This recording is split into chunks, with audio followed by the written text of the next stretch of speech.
আমার বড় ভাইয়ের সঙ্গে পূর্ব শত্রুতা অনেক দিন থেকে 5-7 বছর 10 বছর থেকে পারিবারিক দ্বন্দ্ব আমাদের চলতেছিল জায়গা জমি নিয়ে। হ্যাঁ, তখন থেকে আমাকে অনেকবার মারধর করছে, হুমকিও দিছে অনেক। এরপর বাড়ির ধানের ইয়াতে আগুন লাগাইও দিয়েছিল এবং পুকুরে 2বার বিষও প্রয়োগ করেছিল। আমি কেসও দিছি, এখনও কেস চলতেছে। হ্যাঁ, এই পূর্ব শত্রুতা জের হিসাবে আমার বড় ভাই আমাকে শেষ করে দিতে চাইছিল।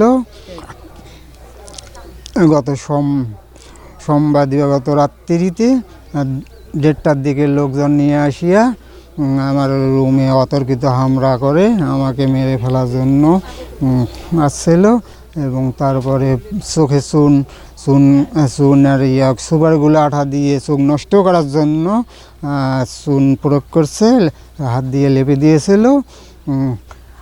আমি সারা বাংলাদেশ, সারা বিশ্বের কাছে আমি বিচার চাই, বিচার হয় যে আইনে সুষ্ঠুভাবে বিচার হয়, সেটাই আমি চাই। এটাই আপনাদের উপর ছেড়ে দিলাম, আপনারা বিবেচনা করবেন। আমার স্বামীর সাথে তো আমার স্বামী পুকুর পাড়ে থাকে, তো এই যে জমি নিয়ে মানে ঝগড়া কাজিয়া এই কয়েকদিন আগে হুমকি দিছে যে আমি ওর হাত পা ভাঙি দেবো।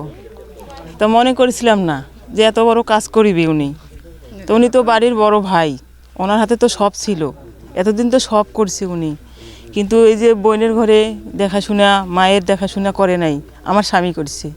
তো এখন আমার স্বামী করে দেখিয়ে আমার স্বামীকে উনি দেখতে পারে না যে আমি ওদের ভার নেই না, উনি কেন নেয়। আমার ছেলেকেও এইভাবে বলছে বাজারে। তা আমার এখন যে আমার স্বামী ওদেরকে দেখে না, ওদের যে জমি আবাদ করতে এনারা গেছে, আমার স্বামী ওই মনে করিয়া মানে আমার পুকুর পাড়ে আমার স্বামী তো মাছের পাহারা দেয়, এখন ইনি তো থাকে ওখানে।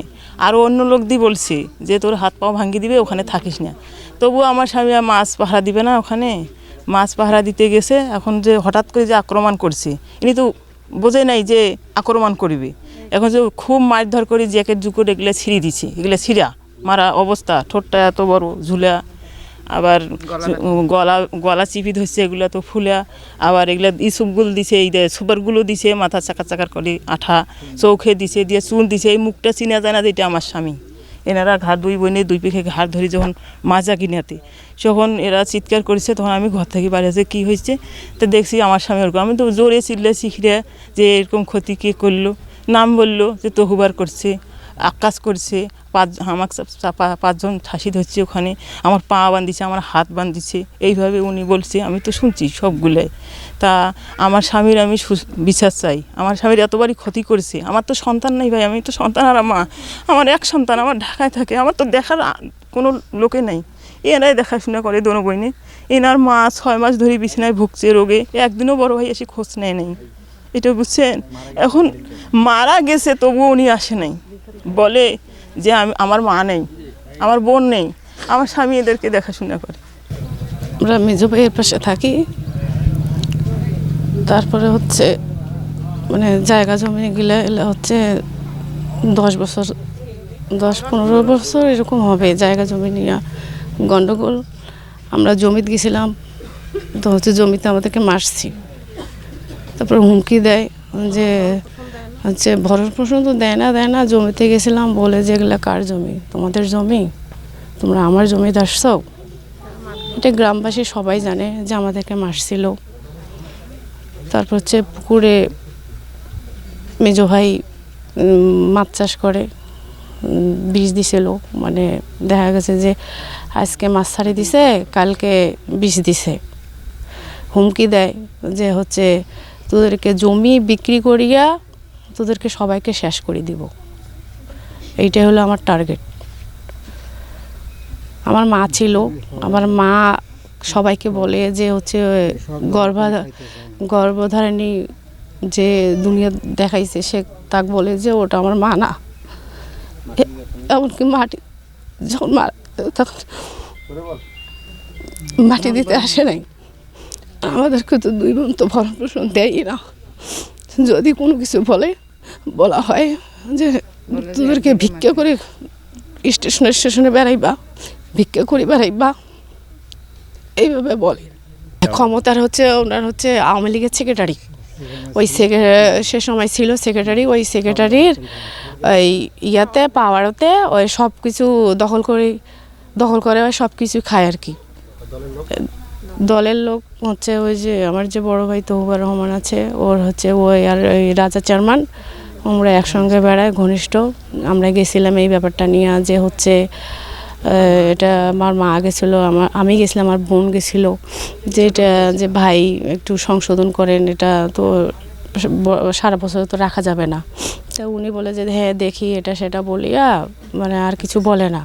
এই জন্য আমরা তো আর আশা করিও না। দেখা গেছে যে আমরা জমি যদি আমাদের যে পাওনাটা আমার বাবার, আমরা যে পাওনাটা যে গেছিলাম তখন হচ্ছে ও অনেক গুন্ডা মান্ডাগুলো নিয়ে আসিয়া মারধর করে সবার সামনে, বলে যে তুমি আমার জমিদার তো, তোমাকে আমি শেষ করে দেব। এটা অনেক কবার মারামারি হয়েছে যে সব জমি ওই একাই দখল করে খাবে। আমরা চাচ্ছি যে হচ্ছে সঠিক বিচার চাই। আর আমার ভাইয়ের যে এত বড় ক্ষতি করছি, আমরা যে 2 বোন আছি বর্তমানে, এখন আমাদের তো বিয়ে হয়নি। আমি চাই যে আমরা ন্যায্য পাওনাটা আমরা চাই। আর এটা সঠিক মানে যারা এই ধরনের কাজ করছে আর কি, যেটা কাজ করছে আমার বড় ভাই আর কাছে আমার ফুফাতো ভাই, ওরা যে চাই আমি ওদের কঠিন শাস্তি হোক। 1:30 2টার দিকে হঠাৎ করে হইচই শুনতে পাই। কান্দা গিয়ে দেখলাম যে আসলে তাহের বাড়িতে ওনার বউ খুব হইচই কান্নাকাটি করতেছে। তাৎক্ষণিকভাবে দরজা খুলে বাইরে আসি, আরও প্রতিবেশীরা আসি দরজা খুলে ভিতরে গিয়ে দেখি যে তাহের ভাই চোখ 2টা এঁকে চিপি ধরে কাবড়াকাবড়ি করতেছে। তাৎক্ষণিক একটু চোখে আমরা পানি দেওয়ার পর আর সহ্য করতে পারতেছিল না, এই জন্য আর পানি দেওয়া বন্ধ করছি। দেখতে পেলাম চোখের 2টা চোখে সাদা হয়ে আছে, কী যেন লাগাই দিয়েছে চুনের মতো মনে হচ্ছে, কিন্তু আনুমানিক করছি যে এটা চুন হয়তো বা সাদা হয়ে আছে। তাৎক্ষণিকভাবে ভ্যান ডাকলাম, ভ্যান ডাকে তাৎক্ষণিকভাবে ওনাকে চিকিৎসার জন্য আমরা হাসপাতালে পাঠাই দিই। ওনার আইতে আর 1:30টার সময় ওনার চোখে চুন লাগিয়ে দিছে। এখন কে লাগিয়ে দিলে ওটা তো আমরা বাবা জানি না, আমরা সকালবেলা শুনছি এই মাত্র। এখন আমরা চাচ্ছি যে কেউ লোক হোক তাদের শাস্তি হওয়ার দরকার। কেন এইভাবে মানুষটার চোখ 2টা যে অন্ধ হয় তা তো খালি ধরটা পড়ে থাকে, তাহলে উনি আর কি করবে? চোখ না থাকলে কি করবে? এই আমরা যখন দেখিনি বাবা, নাম ধাম তো পাইছি না আমি সকালবার শুনছি যে ওনার চোখে চুন লাগাইছে। আমরা ফজর নামাজ পড়ে আছি, শুনি এইরকম ঘটনা। নষ্ট করছে বা নষ্ট চেষ্টা করছিল, মারির চেষ্টা করছিল। এই আমার দৃষ্টির কয়েক গ্রামবাসী একত্র হয়ে আমার এইটাই বিশ্বাস চাই যে তাকে ফাঁসি দেওয়া হোক। এই বিচারটা অল বাংলাদেশের জন্য সবাই যেন তাকে দেখে, এবং যে কে বা কাহারা করুক বা চিহ্নিত হোক না কেন, তাকে ফাঁসির মঞ্চে তাকে উঠার তার বিচার করা হোক। তাহলে এর প্রতিদিন আর এই কামার কোনো দিন করবে না।